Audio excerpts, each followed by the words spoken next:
பக்தி நேயர்களுக்கு அன்பார்ந்த வணக்கம். இன்னைக்கு நம்ம கூட செலிபிரிட்டி ஜோதிடர், அவரோட இன்னொரு பேர் வந்து பார்த்தீங்கன்னா அமாவாசை ஜோதிடர் பொன்முடி சார் இருக்காரு. வணக்கம் சார். வணக்கம் மேடம். ஸோ அமாவாசை அப்படின்ற ஒரு விஷயம் வந்து மக்கள் மத்தியில் என்றைக்குமே வந்து ஒரு வரவேற்பு இருந்துட்டு தான் இருக்குது. ஆனால் அதை நீங்கள் இன்னும் வந்து மெருகேற்றி விட்டது நீங்கள் தான். ஏன்னா அமாவாசை அப்போ வந்துட்டு இந்த மாதிரியான விஷயங்கள்லாம் பண்ணிங்கன்னா ரொம்ப சிறப்பு அப்படின்வாங்க. ஏன் அமாவாசை ஜோதிடர்னு உங்களுக்கு பேர் வந்தது? ஒரு பெரிய கதை மேடம். இருந்தாலும் யாரும் கேட்கல. ஒரு இதில் சொல்லியிருக்கேன். அடுத்து உங்கள் இதில் அவங்க சொல்லாத விஷயங்கள் இன்னும் நிறைய இருக்குதுங்க. வழக்கமாக எல்லாருமே ஜோசி வந்து என்ன பண்ணுவாங்கன்னா, என்னோடய குலதெய்வம் காப்பாற்றுச்சு, இல்லைன்னா வந்து நான் கற்றுக்கிட்ட குருநாதர் பேர் சொல்லுவாங்க, இல்லைன்னா ட்ரெண்டிங்க்காக என்னென்னமோலாம் சொல்லுவாங்க. ஆனால் நான் வாழ்நாளில் என்ன பண்ணேன்னா, நான் வந்து கற்றுக்கிட்டக்கப்புறம் சொல்கிறதுக்கே நான் பயந்தேன். ஃபஸ்ட்டு மக்களுக்கு சொல்லி எனக்கே அது திருப்தி அடையலை. திருப்தினா நான் கேட்ட கேள்விக்கோ 4 கேள்வி கண்டிப்பாக கேட்பாங்க. கடவுளை காட்டும்பாங்க. அடுத்தது வந்து எல்லாம் ஒரே கூட்டத்தில் ஒரே ஃபுல் இதில் இத்தனை பேர் சாகாங்களே, இதுக்கும் ஜோசியத்துக்கும் அப்போ எல்லாத்துக்குமே கெட்ட நேரம் தானா அப்படின்னு கேட்பாங்க. ஒருத்தன் விழுந்து விழுந்து கும்பிட்றான், எல்லா சாமியும் கும்பிட்றான், அவனுக்கு நல்லதே நடக்கலை. அப்போ எந்த கெட்ட வழக்குமே இல்லை, நோய் வந்து செத்து போயிடுறான். இந்த கேள்விக்கு விட தெரிஞ்சாதான் நான் இந்த உலகத்துக்கு சொல்லுவேன்னு நான் வந்து ரொம்ப வருஷமாகவே சின்ன வயசில் எங்கள் அப்பாட்ட நான் கற்றுக்கிட்டேன். அது உங்களுக்கு எல்லாத்துக்கும் தெரியும். ஆனால் இந்த விடை கிடைக்காமல் நம்ம பப்ளிக்கில் போய் சொல்லணும் அவசியம் இல்லைன்னு தோணுச்சு. நிறைய தேடுதல். முதல்ல நாம் ஜெயிக்கணும், அப்போ தான் மற்றவங்களுக்கு சொல்லணும் அப்படிங்கிற எனக்குள்ளே ஒரு கட்டுப்பாடு வச்சுருந்தேன். இந்த சமயத்தில் தான் நான் வந்து இப்போ சமுத்திரக்கனி இப்போ ஃபேமஸாக இருக்காங்க. அப்போ வந்து சிவியில் டைரக்டர் இருந்தார். அப்போ பாபுஸ் இவங்களாம் ஒரு டீமாக நாங்கள் வந்தோம். அப்போ நான் இந்த பௌர்ணமிக்கு சித்ரா பௌர்ணமிக்கு போகலாம் வாடா அப்படின்னு சொல்லி கூப்பிட்றாங்க. அப்போ நான் போனால் ஜேன்னு கூட்டம். என்னடா இவ்வளோ கூட்டம், இதில் சாமியே இருக்காது, எல்லாம் வந்தது நாயம் போன நாயம், என் பக்கத்தில் அப்படி ஒரு நெகட்டிவ் தான் அதிகமாகுது, இது எப்படி இங்கே இதாகும்னு சொல்லிட்டு நான் விட்டுட்டேன். அதுக்கப்புறம் என்ன ஆகுதுன்னா, அடுத்த மாதமே நான் யோசிக்குவேன், என்ன இது பண்ணால் கரெக்டாக வரும். திருவண்ணாமலை பவர்ஃபுல்லுன்னு மனசு நான் சொல்கிறது 20 வருஷத்துக்கு முன்னாடி சொல்கிறேன், இப்போ கிடையாது. அகசி சீரியலால் ஷூட்டிங் அந்த சமயத்தில். இப்போ என்ன ஆகுது, அமாவாசைக்கு ஒரு தடவை சும்மா போவோம், பௌர்ணமிக்கு எல்லாம் இவ்வளோ கூட்டம் இருக்குது, நம்ம அமாவாசைக்கு போய் பார்ப்போம். பார்த்தா அங்கே ஈக்காக்கம் கூட இல்லைங்க. அப்போ நல்ல நிம்மதியாக கும்பிட முடிஞ்சது. அதுக்கப்புறம் நடக்க ஆரம்பித்தேன். அதே நீங்கள் பௌர்ணமிக்கு நடந்த கூட்டம் அமாவாசைக்கு நடக்க கூட்டம் யாருமே இல்லை, நான் ஒருத்தன் தான் போயிட்டுருக்கேன். இது நல்லா இருக்குது. அப்போது 2-3 சாமியார்கள், ரிஷினா கொஞ்சம் அன்மார்மல், அதாவது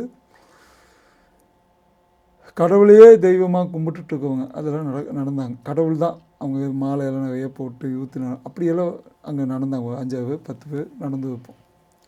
அப்போ தோணுச்சு, நாமே அமாவாசை ஃபாலோ பண்ணக்கூடாது, இது ஏதோ பலன் கொடுக்கும் அப்படின்னு. அப்போ அமாவாசைக்கு தெரிஞ்சோ தெரியாமையோ நடக்க ஆரம்பித்தேன்னா காலங்கள் போகுது. நான் பதில் எதுவுமே கேட்க மாட்டேன். போய் சாமி கும்பிட்டோன்னு எனக்கு அது செய்யணும்னு கேட்க மாட்டேன். என் கருமாவை முடித்து நல்ல பேர் புகழ் வரணும், இப்படி தான் வேண்டிகிட்டே இருந்தேன். அப்போது ஒரு நாள் என்ன ஆகுது, ஒரு அமாவாசைக்கு ஒரு பர்டிகுலர் இடத்துல நான் என்ன பண்ணுறேன், நடிகன் ஆகணும்,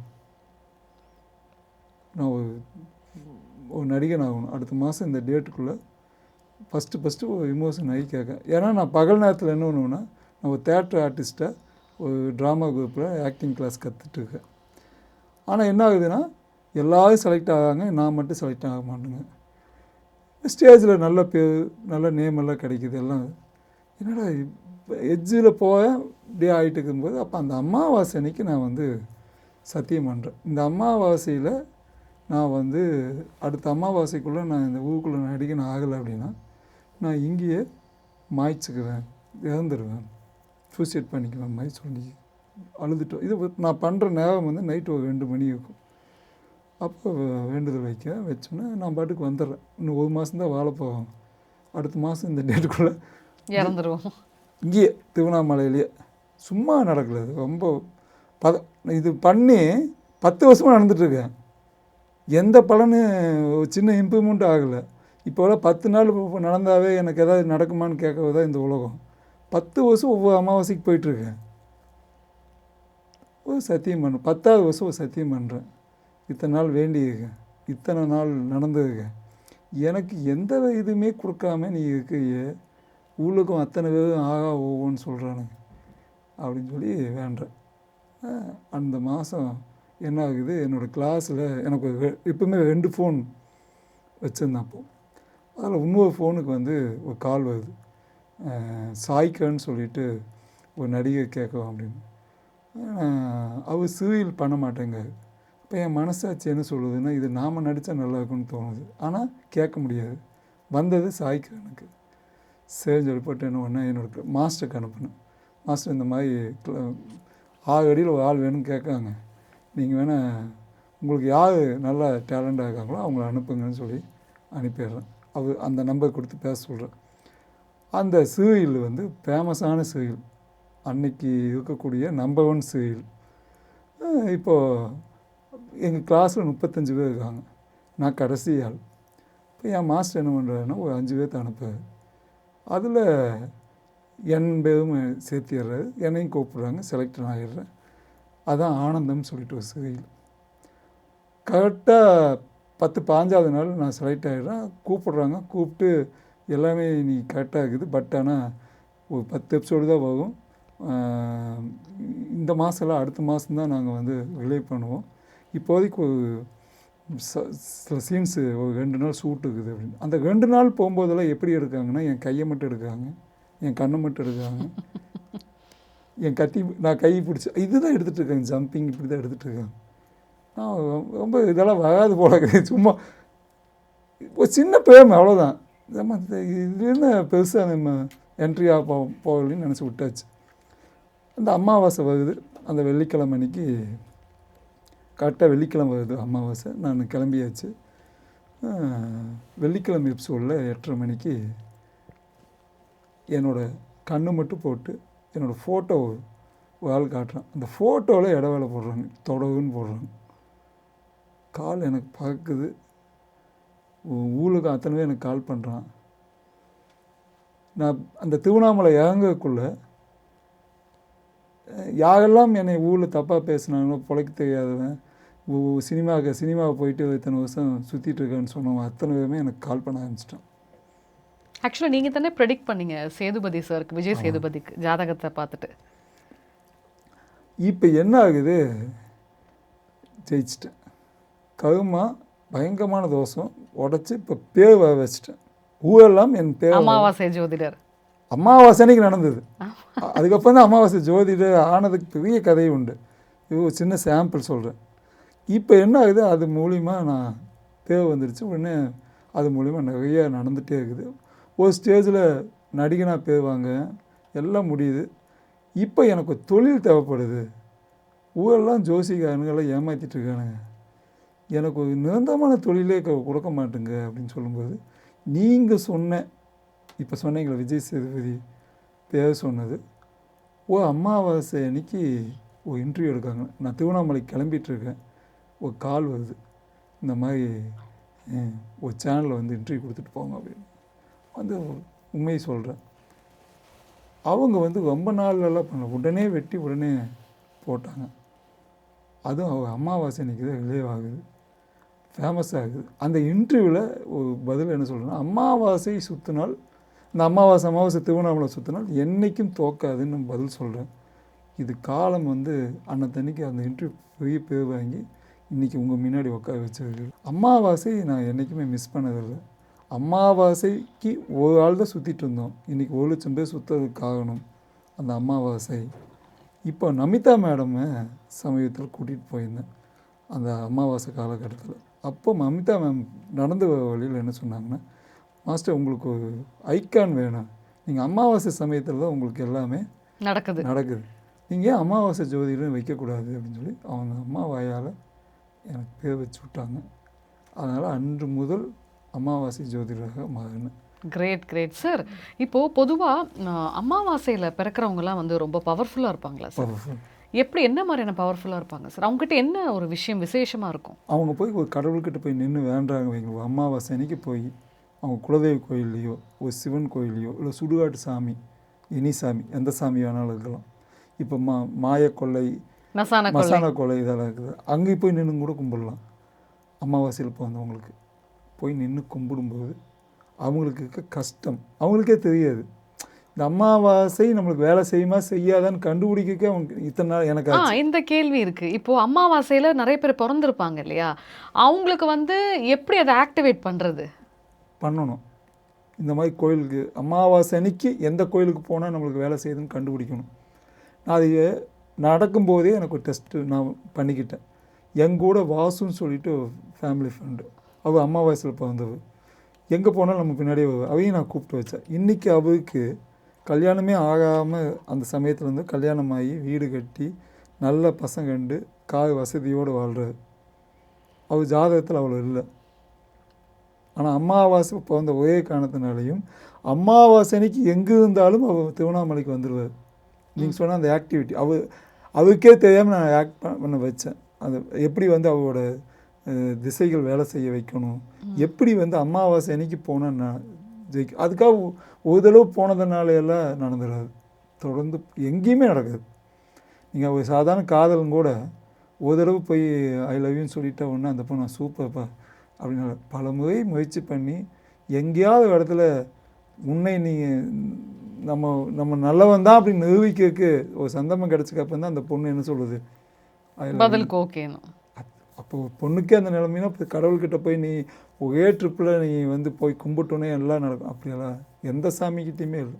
ஏன் சார், இப்போது அமாவாசையில் ஒரு சில பேருக்கு வந்து வீட்டில் இறந்துடுவாங்க, சூசைட் பண்ணி இறந்துடுவாங்க. இல்லை அமாவாசை மறுநாள் பார்த்திங்கன்னா ஏதாவது ஆக்சிடென்ட்ஸ் ஆகலாம். ஏதோ ஒரு அசம்பாவிதம் வந்து நடக்குதுன்னா அது தோஷத்தை குறிக்குதா இல்லை அது இயல்பான மரணத்தை குறிக்குதா? அவங்களுக்கு ஒரு அடையாளத்தை காட்டுது. தோஷம்னு சொல்ல முடியாது, ஒரு இன்ஸ்ட்ரக்ஷன் கொடுக்கும். ஒவ்வொரு மனிதனுக்கும் இன்ஸ்ட்ரக்ஷன் கொடுக்கும். நீங்கள் வெங்காயம் வெட்டும்போது ஒரு செகண்டுக்கு முன்னாடி கை வெட்டப்போகுதுன்னு உங்களுக்கு இன்ஸ்ட்ரக்ஷன் கொடுக்கும். யார் வேணாலும் நீங்கள் சமைக்கவங்க யார்கிட்டாலும் கேட்டு பாருங்க, டக்குன்னு இல்லை சார் சூடுபடுது. இன்ஸ்ட்ரக்ஷன் கொடுத்தே தரும். ஏதோ ஒன்று உங்களுக்கு தடுமாற்றம் அங்கே இருக்கும். சட்டி கவரும், பாத்திரம் கவரும், பொங்கி வலியும். அப்போ நீங்கள் ஏதோ கான்சன்ட்ரேஷன் அது மேலே வச்சுக்காம நீங்கள் மாற்றியெல்லாம் ஒரு அடையாளப்படுத்தும். அது மாதிரி தான் இதுவும் அடையாளப்படுத்தும். சகுனமாக இது அது ஒரு சகுனம். எப்படி நம்ம கிளம்பும் அதுக்காக சகுனமே 24 சகுனம் பார்த்தவனும் ஜெயிச்சதாக இல்லை. ஆனால் ஒரு சகுனம் பார்க்காமலும் போகக்கூடாது. ஒரு சகுனம் வருது, நான் கிளம்பும்போது நான் ஒரு தாயம் போட்டுட்டு தான் இது பண்ணுவேன், ஊட்டி பார்த்துட்டு போகலாமா வேண்டாமா. இப்போது 10 நிமிஷம் கழிச்சு போகலான்னு ஒரு வேலை ஒரு மனசு சொல்லுது அப்படின்னா 10 நிமிஷம் கழிச்சு தான் போவேன். இது நடந்தது, பயங்கரமான இது. அதனால் எதுக்கு சொல்ல வரேன்னா, என்ன குறிக்குதுன்னு சொல்ல வந்தீங்க? அமாவாசை சகுனம் காட்டி கொடுக்கும். சில டைமில் அமாவாசை அன்னைக்கு ஒருத்தனுக்கு அடிபடுது, அமாவாசை அன்னைக்கு மிகப்பெரிய தடை ஏற்படுது, போக விடாமல் தடுக்குது அப்படின்னா விட்டுருங்க, அமைதியாக விட்டுருங்க. அன்றைக்கி உங்களுக்கு சந்தோஷமாக இருக்கலாம், அன்றைக்கி உங்களுக்கு மேபி சிக்கலாக இருந்திருக்கலாம், உங்களுக்கு போனது கஷ்டமாக இருக்கலாம். வீட்டில் பாருங்கள், 2 நாளைக்கு முன்னாடி சிவராத்திரிக்கு குடும்பத்தோடு போயிருக்காங்க. திரும்பி வந்து பார்க்கும்போது வீட்டை உடச்சி நகை பணம் எல்லாமே எடுத்து, இப்போ அவரோட மனநிலை எப்படி இருக்குன்னு பாருங்கள். எல்லா நகையும் எடுத்துட்டாங்க, இன்றைக்கி தங்கம் எவ்வளோ விலைக்கு போயிட்டுருக்குதுன்னு தெரியும். நான் என்ன நினைக்கிறேன்னா, கடவுளே சிவராத்திரிக்கு போய் முழுமையாக அவங்க குடும்பமே உட்காந்துருக்குது, அந்த குடும்பத்தில் ஒரு நகை திட்டு போயிருக்குது, எப்படி எடுத்துக்கிறதுனே தெரியல.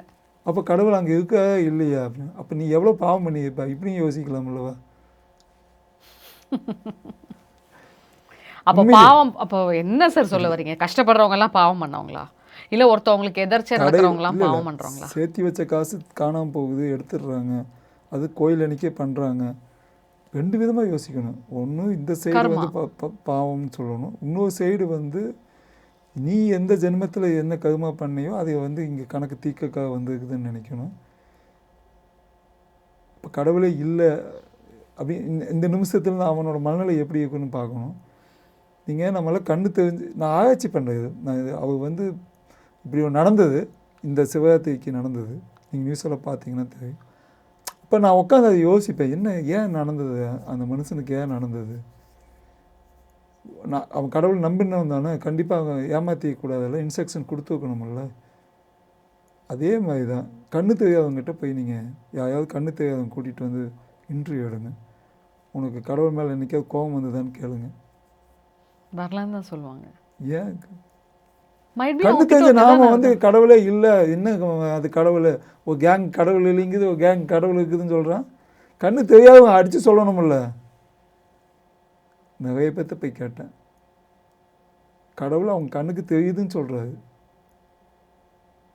அதனால் இந்த அமாவாசைக்கு எவ்வளோ பவர் உண்டு, பௌர்ணமிக்கும் பவர் உண்டு. அமாவாசைக்கு அவ்வளோ பெரிய பவர் உண்டு. அமாவாசை சாதாரணமாக இடம் போட்டுருக்கூடாது. அதனால தான் அமாவாசை அன்னைக்கு நீங்கள் முன்னோர்களுக்கு வந்து திதி தர்ப்பணம் கொடுங்க, சாமி கும்பிடுங்க. ஒரு பர்டிகுலர் டைமில் நைட் 12 மணிக்கெல்லாம் கும்பிட்டிங்கன்னா இன்னும் நல்லது. உங்கள் வீட்டிலே 12 மணிக்கு கும்பிட்டா இன்னும் நல்லது. இப்போ ஆலயங்கள் வந்து ஒருத்தருக்கு பிடிச்ச ஆலயங்கள் இருக்கும். எந்த மதத்தை சார்ந்தவங்களா வேணா இருந்துட்டு போட்டுமே. ஆனால் குறிப்பிட்டு வந்து இப்போ அமாவாசை அப்படின்னு சொல்கிறப்போ அவங்க வந்து எந்த மாதிரியான இடத்துக்கு போனால் அவங்களுக்கு அந்த பவர் ஆக்டிவேட் ஆகும் சார்? எப்பவுமே சுடுகாடு நான் ஏன் தேர்ந்தெடுத்தேன்னா, திருவண்ணாமலை அமாவாசைக்கும் போது சுற்றிலும் வந்து சுடுகாடு தான் இருக்கும்.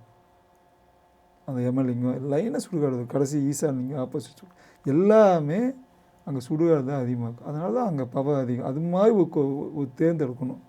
ஒரு கோயிலை நீங்கள் தேர்ந்தெடுக்கணும். உங்களோட குலதெய்வ கோயிலுக்கு பக்கத்துலேயே ஒரு சுடுகாடு இருந்ததுன்னா அந்த குலதெய்வ கோயிலுக்கு நீங்கள் போனால் ப்ளஸ் ஆகும். அந்த சுடுகாட்டுக்கும் அதுக்கும் சம்மந்தம் இருக்கணும். இல்லை புதைக்கக்கூடிய இடத்துக்கும் அதுக்கு சம்மந்தம் இருக்கணும். இல்லை அந்த சாமியே சுடுகாட்டில் இருக்கணும். அப்படி இருந்தால் நல்லது. இப்போ வேற மதத்துக்காரங்க அதே மாதிரி அந்தந்த மயானத்துக்கு போகலாமா? போகலாம். சர்ச்சில் இருக்கவங்க கல்லறைக்கு போகலாம். கல்லறைக்கு போவாங்களே, கும்பிட வைக்கிறாங்களே. முஸ்லீம்ஸும் அதே மாதிரி தானே. அமாவாசைக்கு அமாவாசை அன்னைக்கு முஸ்லீம்ஸ்க்கு வந்து பெரிய தர்கா இல்லை, அந்த இன்னொரு இடம் சொல்லுவாங்க, இந்த 2 இடம் இருக்குது. அந்த இன்னொரு இடத்துக்கு போவாங்க, போய் உட்காருவாங்க, பெண்களே உட்காருவாங்க.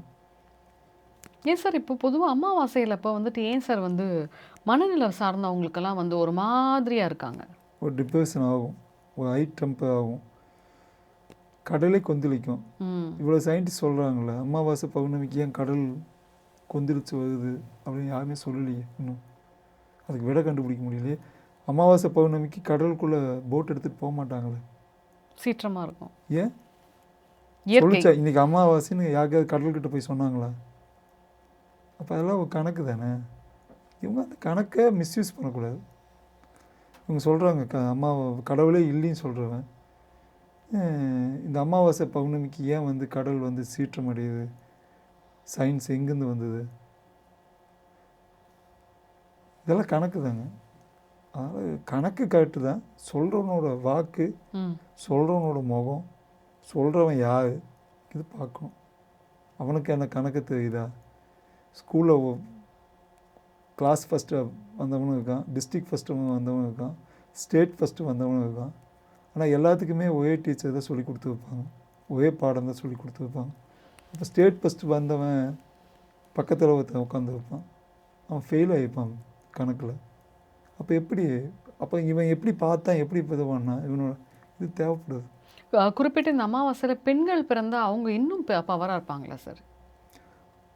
அமாவாசையில் இப்போ வந்து அந்த நட்சத்திர கணக்கு இருக்குதுங்க. அந்த நட்சத்திரமும் வந்து ஸ்ட்ராங்காக இருக்கணும். ஒரு பெண்களுக்கு வந்து புனர்பூசம், அப்போ ஒரு குருவோட கலந்த நட்சத்திரங்கள், அதுக்கப்புறம் வந்து அந்த நட்சத்திரத்துக்கு கொஞ்சம் மகம், இதெல்லாம் வந்து அமாவாசையில் பிறந்தவங்களாம் ரொம்ப ஸ்ட்ராங்காக இருப்பாங்க. இப்போ கலைஞர் ஐயாவே அமாவாசை தானே? ரோகிணி நட்சத்திரம், விசவராசி, கடகலக்கணம். ஓகே. இப்போ இவங்க வந்துட்டு ஏதாவது பர்டிகுலர் கோவிலுக்கு போகிறது வந்து நல்லதா சார்? அவங்க கோயிலுக்கே போகாட்டிங்க கூட அமாவாசை அன்னைக்கு போய் வானத்தை பார்த்து கும்பிட்டாவே போதுமானது. கோயிலுக்கு போனால் இன்னும் பெரிய ப்ளஸ்ஸு. அவங்களுக்கு குலதெய்வ அதனால தான் கலைஞர் ஐயாவை நான் கடவுளே இல்லைன்னு சொல்லுவேன். பட் எங்கேயாவது ஒருத்தர் ஒரு நிமிஷம் நினச்சாவே முடிஞ்சு போச்சு. வீட்டு விட்டு வெளியில் வரும்போதே ஆப்போசிட்டில் கோயில் இருக்குதுன்னு சொல்லி அன்றைய நியூஸில் அன்னைக்கு எங்கள் அப்பாவெல்லாம் சொன்னது உண்டு. அவள் எதுக்காலேயே கோயில் இருக்குது, அவள் வீட்டுக்கு எதுக்காலேயே ஐயோ அதை தூக்கி வைக்கலாம், பேத்து எடுத்து அந்தவங்க போட்டுருக்கலாம், ம். எதேதோ பேத்து எடுத்தவங்க அதை பேத்து எடுத்து போட்டுருக்கலாம், இதுக்கிட்டுன்னு ஏன் விட்டாது? நினைத்தால் போதும். முழு மனசோட போய் பொட்டு வைக்கணும், இப்படியெல்லாம் இந்த கெட்டப்பு இப்படியெல்லாம் இருந்தால் தான் ஜோசிக்க, இப்படி மக்கள் டாக்டர்னா இப்படி இருக்கணும், ஸ்டெத்தஸ்கோப் போட்டு கெத்தா டாக்டர் மாதிரி இருக்கணும், அவன் தாடியை வக்கீல்னா இப்படி இருக்கணும், இப்படி மக்களே முடிவு பண்ணுறாங்க. சார் கடைசியாக ஒரு கேள்வி, நான் ஒரு கேள்வி கேட்டிருந்தேன் உங்ககிட்ட. இப்போ அமாவாசையில் தொடர்ந்து ஒரு சில குடும்பத்தில் மரணம் நடக்குது அப்படின்னா அது தோஷத்தை குறிக்குதா இல்லை ஏதாவது அது ஓகே, அது அதில் வந்து குறிப்பிட்டு இப்போ யாராவது அமாவாசை அப்போ சூசைட் பண்ணிக்கிறாங்கன்னு வைங்க சார், அது என்ன மாதிரியான பிரச்சனையை கொடுக்கும்? பயங்கரமான ஸ்ட்ராங்கான கேள்விங்க. முற்றும் இழந்து நான் வந்து என்கிட்ட இருந்து எல்லாம் பிடுங்கி என்னை விட சக்தி பவர் வச்சுக்கிட்டு அவன் நம்மக்கிட்ட சொத்தை பிடுங்கி மனைவி பிடுங்கி எல்லாம் பிடுங்கிடுறான், சுற்றா ஒவ்வொன்று எல்லாம் கேவலப்படுத்துறாங்க. அவங்க அமாவாசை அன்னைக்கு நல்லா நிறைஞ்ச அன்னைக்கு செத்து போயிட்டான்னு வைங்களேன், அந்த சாகும்போது ஒரு குறிப்பிட்ட ஆளை நினைக்கிறாங்க, அவனெல்லாம் காலி. ஐயோ, ஸ்ட்ராங்கு இருக்கிறதே பவர்ஃபுல்லானது தான். சனிக்கிழமை வரக்கூடிய அமாவாசை அப்போ ஒரு ஆத்மா வந்து அப்படி இழுத்துட்டே இருக்கும், கரெக்டாக அமாவாசை அன்னைக்கு இறந்துடும். கடைசி மாட்டிக்கிட்டாலோ விஷம் குடிச்சிக்கிட்டாலோ கூட அதெல்லாம் பயங்கர ஸ்ட்ராங்கு. நான் சொல்கிறது வயசாகி இழுத்துட்டே இருக்கும். எங்கிட்டலாம் கேட்பாங்க, ஏங்க 80-85 வயசு ஆகிடுச்சுங்க, ஒன்றுமே இல்லை, பேச மாட்டேங்க, எதுவுமே பண்ண மாட்டேங்க, தண்ணி குடிக்க மாட்டேங்க அப்படின்னு ஒரு 15 நாளைக்கு முன்னாடியே கேட்பாங்க. இது வரப்போ அமாவாசை வைக்கு வெயிட் பண்ணுங்கள், அந்த அமாவாசை தான் வைக்கு தாங்கும் அப்படின்னு சொல்லியிருக்கேன். 15 நாள் டாக்டரால் 5 நாள் டேட்டெல்லாம் கொடுத்துருவாங்க, ஆனால் கரெக்டாக அமாவாசை அன்றைக்கி தான் போவாங்க. அவங்களோட ஆள் மனதில் நீங்கள் எதெல்லாம் நடக்கலையோ, ஆள் மனதில் எதெல்லாம் நினைக்கிறாங்களோ அதெல்லாமே செயல்படும். அப்போ தான் நீங்கள் அந்த பெருவங்களை பார்த்துக்காம, சாப்பாடு போடாமல், கொடுமைப்படுத்தி, சொத்துக்காக ஆசைப்பட்டு சொத்துக்காக சண்டை கட்டிகிட்டு இருப்பாங்க. இந்த அம்மா அப்படியே படுத்து பார்த்துட்டே இருக்கும், எவன் கட்டினாலும் அவன் சத்தான். ஏன்னா இவங்களால பேச முடியாது, இவங்க ஆத்மா இவங்களோட மனசு தான் பேசும். ஆனால் அன்னைக்கு அமாவாசை அன்னைக்கு அவன் செத்து போனான்னா அது இதில் சொத்தை பிடுங்கி கையெழுத்து போட்டு எல்லாம் என்னென்னமோ பண்ணுறாங்க. அதெல்லாம் வந்து இந்த இப்போ நிறைய பேர் அவங்கெல்லாம் நல்லா இருக்காங்களே எங்கிட்ட கேட்பாங்க, ஏமாத்தணும் போவா நல்லா இருக்காங்களே அப்படின்னு. சாகும்போது யார் போய் பார்த்தா அவன் எப்படி செத்தான்னு யாருக்காவது தெரியுமா? அமாவாசைக்கு நீங்கள் சொல்கிறதெல்லாம் வச்சு பார்த்தா ரொம்ப திகில் விட்டுற மாதிரி நிறைய விஷயங்கள் இருக்குது. அதுமா ஏதாவது ஒன்று நடக்காது. நான் வந்து பேர் சொல்லணும், உண்மை சொன்னால் அது கஷ்டம் அப்படின்னா மக்களுக்கு போய் சேவே செய்யாது. என் கடமை சொல்லணும்னு தோணுச்சு, சொன்னேன். அவங்களும் கடவுள் கும்பிட்டுருக்கலாம். ஆனால் ஏன் நடந்ததுன்னா அவனை விட ஸ்ட்ராங்கான ஒருத்தன், ரொம்ப எளியவன் ஒருத்தன், ரொம்ப எளியவனாக இருப்பான். ஆனால் அவன் அமாவாசை அன்னைக்கு பிறந்திருக்கலாம். அதுக்காக உங்கள்கிட்ட பவர் இருக்குது, உங்கள்கிட்ட ஆட்சி இருக்குது, அதிகாரம் இருக்குதுன்னு உன்னை நெசுக்கணும்னு நினச்சா அவன் அமாவாசை அன்னைக்கு போய் நின்று கும்பிட்டுருக்கலாம். உலகத்திலே ஸ்ட்ராங்கான ஒருத்தன் இருக்கான், வெறும் அமாவாசை காடை மட்டும் நம்பி கும்பிட்டு 38 வருஷம் இன்றைக்கி வரைக்கும் ஆட்சி ஆண்டுட்டுருக்கான் வீரப்பன். இன்றைக்கி வரைக்குமே வீரப்பன் காட்டுக்குள்ளே போக முடியாது. ஆனால் அமாவாசையும் நடக்குதுன்னு சொல்கிறாங்க. இருக்கும்போதும் 4 ஸ்டேட்டை கலக்கினான். அவன் காட்டையும் அமாவாசையும் தான் கும்பிட்டு இருந்தான். சகுனம் பார்த்தான், சகுனம் பார்த்து தான் அவனுக்கு கிளம்புவான். நாமளாவது கோயிலுக்கு பூஜையெல்லாம் பண்ண, அவன் காட்டையே நம்பி வெறும் சூடத்தை வெறும் துணூறு வச்சு கும்பிட்டு குளிக்காமல் சாமி கும்பிட்டவாள். வித்தியாசமாக இருக்குது சார். அதுக்கும் கடவுள் நிற்பார். நீங்கள் எப்படி கும்பிட்றீங்க தான் கணக்கு. பணமெல்லாம் கொடுத்து பெரிய பீடம் வச்சு அது மேலே யாகம் நடத்தி அதனால் வருது அப்படின்னு நினச்சா அது தப்பு. ஸோ நிறைய விஷயங்கள் அமாவாசையை பற்றி ரொம்ப சுவாரஸ்யமாக மக்களுக்கு புரிகிற மாதிரி சொன்னீங்க சார். இன்னும் நம்ம நிறைய விஷயங்கள் மக்களுக்கு பயனுள்ளதாக போய் சேர்க்கலாம். மகிழ்ச்சி. நன்றி. நன்றி.